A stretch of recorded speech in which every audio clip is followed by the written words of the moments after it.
how moms are stereotyped, number one, I feel like what we often see is that the moms are, there's this assumption that they're a bad mom because they're a young mom, and you hear people say the thing like kids raising kids, and but we actually see the opposite here. Like our girls are so motivated, and so many of them say like having this kid has saved my life, because they often come from such hard backgrounds. No one ever taught them like right from wrong, or how they were kind of raising themselves a lot of times. So having the kid help them learn to break the cycle, because it's often sort of they're caught in this generational poverty cycle. And so they're great moms, actually, and sometimes they don't know what they don't know, but they want to be a good mom, and they're looking for whatever resources they can find to be that good mom and provide for their kid and give their kid what they couldn't give themselves. So that's the number one thing I think that I see. I think the other things that we commonly hear, like they're girls that sleep around a lot, or they're sluts, or that's kind of a harsh term, but people might assume that, which is often not the case too. Our girls come from a lot of sexual abuse, which is another just like heartbreaking story that you hear all the time. And so sometimes we have girls that are the product of just some abuse at home, and they became a teen mom because of that. That there's a lot of drama, they're not motivated, they're never going to complete their education, they'll never be able to be successful. Those are sort of the common stereotypes I feel like we hear. What was the other part of the question? How they're kind of marginalized and kind of set off to the side. I think they get a little bit forgotten about. So one of the reasons why Hope House started was there's just not a lot of resources for teen moms. There's a lot of resources for single women or people that are experiencing homelessness or whatever, but not necessarily moms with their kids. A perfect example of why Hope House was started was our executive director and founder was leading a teen MOPS group, which was just like a teen mom support group, basically.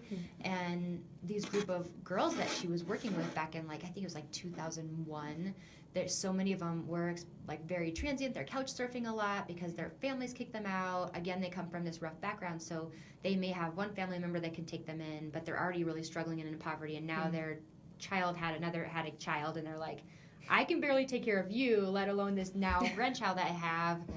And we just lost our housing, and so they can often bounce around a lot. And so our executive director, when she's meeting some of these moms in this support group with them, she's hearing these stories of these women that are, I don't have any place to go. And, if I go, I could be placed in foster care, but if I do that, they'll separate me and my kid, because there's no foster family that wants to take me and my kid. Wow. Yeah. So housing for girls that are under 18 with no resources and no family, there's nowhere for them to go. So that is how our residential program started, where we built a house where the girls can come and live with their kids. Each of the mom gets their own room, and the kid gets their own room, and they go through all of our steps to help them become self-sufficient, so that by the time they graduate, they have everything they need in their own apartment, in their own car, and their own job, and childcare, and all of those things to be successful. How long do the moms usually live in the residential? It varies for each girl, because they all come in. It depends on kind of how far along they are on that self-sufficiency continuum when they start. Most of the time they move in, they don't have their GED yet. That's typically where they start. We want them to either get their GED or their high school diploma. So when they move in, that's where we start. If they're close to finishing high school, we'll let them stay at their high school and finish. If they've got a ways to go, we'll get them in their GED, just because that's a faster route to get them through. Yeah. And then it just depends on how long it takes them to finish that, and then go on to whatever further education certification program that they get, and they have a job. Typically, moms will live there 1 year to 2 years is what we see. 2 years is typically the limit. Once they've been there for close to 2 years, they're like, I'm ready to be on my own. I'm ready to get out. Yeah. But yeah, it varies for each mom. So, wow. Yeah. Do you see a lot of support from the parents of the teen moms, or are they usually out of the picture, or? No, we don't see a lot of support from the moms. It's really interesting. When we first started, we tried to incorporate more of the parents being a little bit involved with their kids, because we thought they might, I don't know, if they had some buy-in, they'd be really supportive and helpful. They're not usually around. The only times I feel like we see the parents are at like our GED graduations. Sometimes our girls are the first ever to even get the GED in their family, wow. so they show up for that, but yet they won't show up for a lot of the other stuff, which is sad. So That is too yeah. bad. What are like the main goals that the Hope House wants to bring and like bring hope to the girls? Like how do they want to build them up in that way? I want our girls to transform and believe in themselves and to gain that self-confidence that I feel like they don't have when they come in the door. I feel like when I see girls come in the door, like they just feel like they've been knocked down every day. Like they come in saying, I feel so judged every day. I feel like people are telling me that since I became pregnant at such a young age, like my life ended and it's over. I hear that all the time. Wow. And they come in with this drive, like, I want to prove them wrong, but I'm a little bit skeptical whether I can. Yeah. And I heard about you guys, and can you help me? And so what I love is to see the girls get that sort of light in their eyes of like, oh my gosh, I can do this. I don't have to sacrifice all my goals because I became a mom. And actually it'll be even better because I can prove these people wrong and I can be a good mom to my child and be a good example for my kid. Like it's so important for them.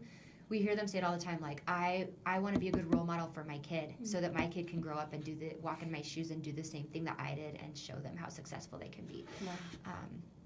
That's the exciting thing. So we start with, like, they usually come in for their GED first. So it's passing that first GED test, like, oh my gosh, I can do it. And then they pass the next one and they walk in that graduation. And then we're talking to them about, well, do you want to go to college? Because as a teen mom, we can help you with grants and you'll go to college for free. They're like, what? That doesn't even exist in my world. And yeah, we'll help you with that. And then we can help you have a career, not just a job where you can be on your own. And it's amazing watching them just like perk up like, wow, I can have all these things. And then they do it. And it's amazing to watch that. I love that. Yeah. What would you want college students to know about teen moms, and how would you want them to tear away their stereotypes that they hold against teen moms? I would want college students to know that these are incredible girls, actually, and that they're all so driven and motivated and so badly want to succeed just for the sake of being a mom and proving the world wrong, kind of, and just to provide for their child. Like, I just watch these girls every day. Like, they will do whatever it takes to be a good mom and provide for their child, and they overcome a lot of obstacles that you and I probably didn't when we were in college. Like, I mean, I went to CSU, your rival, but, you know, like, I didn't have to go to college and be a mom at the same time. Like, these girls are working their butts off every day. Like, they go to school and then they come home and they do their other job of just being a mom. They don't get to check out and then still do all their homework and all of that stuff. So I tell our girls all the time, like, you girls are my hero. It is amazing what you're able to accomplish, and you should all be incredibly proud of yourselves. Yeah.